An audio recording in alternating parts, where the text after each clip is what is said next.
हर घर में एक दरवाज़ा ऐसा होता है जो कभी खुलता ही नहीं, कोई इस्तेमाल नहीं करता। लेकिन अगर कैसा हो कि वो दरवाज़ा अपने आप खुले और अंदर से अगर आपको कोई बुलाए तो आपको कैसा लगेगा?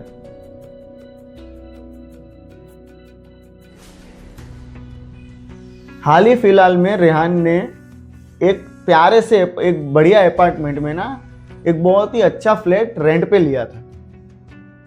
अब जो कि फ्लैट बहुत ही बढ़िया था, बहुत ही उसे पसंद आया, तो रेहान ने कुछ सोचा नहीं, कुछ समझा नहीं, उस फ्लैट को डन कर दिया।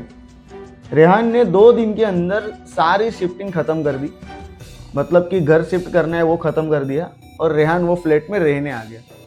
अब 1 महीना ना शांति से निकल जाता है। रेहान को बहुत ही पसंद था वो फ्लैट, आगे चलकर वो फ्लैट तो खरीदने का भी सोच रहा था। एक रात ना रेहान अपने बेड पे लेटा हुआ था, तब उसे ध्यान आता है कि उसका जो बेड है ना, उसके सामने जो दीवार है वहाँ पे और एक दरवाज़ा बना हुआ है, मतलब वहाँ पे और एक कमरा है। रेहान ये देख के ना चौंक जाता है और खुश भी होता है, क्योंकि इससे पहले रेहान जब यहाँ पे फ्लैट देखने आया था 2-3 बार आ चुका था, तब उसे वो दरवाज़ा दिखा नहीं। फिर उसके ध्यान में आया कि दरवाजे का कलर और दीवार का कलर, दोनों कलर ना एक ही जैसे, इसलिए शायद नजर नहीं गई होगी।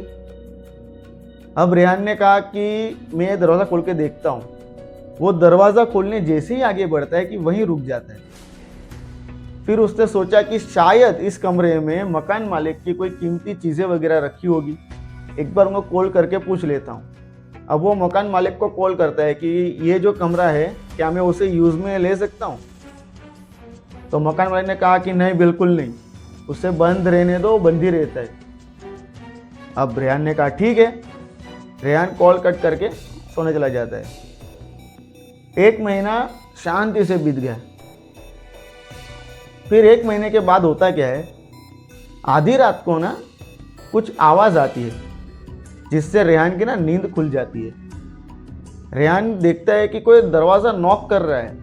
रेहान अपने बेड से नीचे उतर ही रहा था, तब उसने ध्यान से सुना कि वो जो नॉक की आवाज़ है बाहर का जो दरवाज़ा है वहाँ से नहीं, उसके कमरे में जो वो खुफिया दरवाज़ा है ना वहाँ से आ रही है। अब रेहान ना थोड़ी देर ना शांति से बैठ के वो देख ही रहा था और नॉक की आवाज़ आ ही रही थी।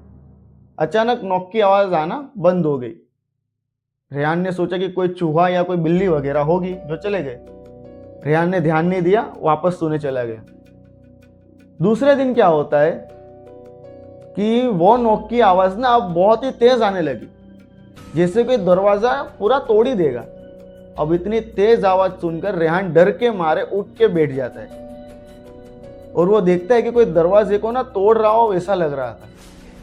रेहान ना यहाँ पे डर जाता है, डर के मारे वो भागता है अपने मेन हॉल में और वहाँ पे सोफे पे जाके बैठ जाते हैं। अब वो नॉक की आवाज़ आना बंद हो गई थी, लेकिन उसे बहुत ज़्यादा डर लग रहा था, क्योंकि कोई भी जानवर हो इतनी ज़ोर से तो कोई भी कर ही नहीं सकता। अंदर ज़रूर कोई इंसान होना ही चाहिए और वहाँ से तो कोई आने जाने का रास्ता भी नहीं है। रेहान दूसरे दिन अपने मकान मालिक को कॉल करता है और बोलता है कि भाई मेरे कमरे में जो दरवाजे है वहाँ पे ऐसी बातें हो रही है, वहाँ पे जो कुछ भी आप मुझे सच बता दो, आप ऐसे मुझे कन्फ्यूजन में नहीं रख सकते। मैं यहाँ पे रेंट पे करता हूँ और मैं अकेला रहता हूँ, मैं कब तक ऐसे डर कर रहूँगा। मकान मालिक ने कहा कि मैं घर आके बताता हूँ। जब मकान मालिक घर पे आए तब उन्होंने जो बात बताई ना, वो बात सुनकर रेहान ना सच में बहुत ज़्यादा डर गया था। मकान मालिक बोलते हैं कि बहुत साल पहले यहाँ पे एक आदमी रहा करता था जिसे ना ये ब्लैक मैजिक करने का बहुत ज़्यादा शौक था। अब हुआ क्या कि एक बार उसका ब्लैक मैजिक उसी पर उल्टा पड़ गया। उसके ब्लैक मैजिक की वजह से ना कोई खतरनाक से एंटिटी उसके पीछे पड़ गई थी और सुनने में आता है कि उसी एंटिटी ने वो इंसान को मार डाला। अब वो जो एंटिटी थी उसने इस पूरे फ्लैट पे कब्जा कर रखा था। वो किसी को यहाँ रहने देती नहीं थी, मुझे भी नहीं आने देती थी। तब एक तांत्रिक को बुलाकर मैंने इस एंटिटी को उस कमरे में बांध दिया है। तांत्रिक ने इतना कहा है कि कभी भी इस दरवाजे को खोलना मत, और अगर कोई भी खोलेगा तो जो भी खोलेगा ना, ये एंटिटी उसे अपने साथ ले जाएगी। ये सुनकर रेहान मकान मालिक पे बहुत ही ज्यादा भड़कता है, क्योंकि ऑब्वियसली एक जाहिर सी बात है, ऐसे ऐसे फ्लैट में कोई रहना चाहेगा ही नहीं। रेहान ने कहा कि कुछ भी हो जाए, अब मैं कल से ही नया फ्लैट ढूंढना शुरू करूंगा और ये वाला फ्लैट जितनी हो सके उतनी जल्दी छोड़ दूंगा।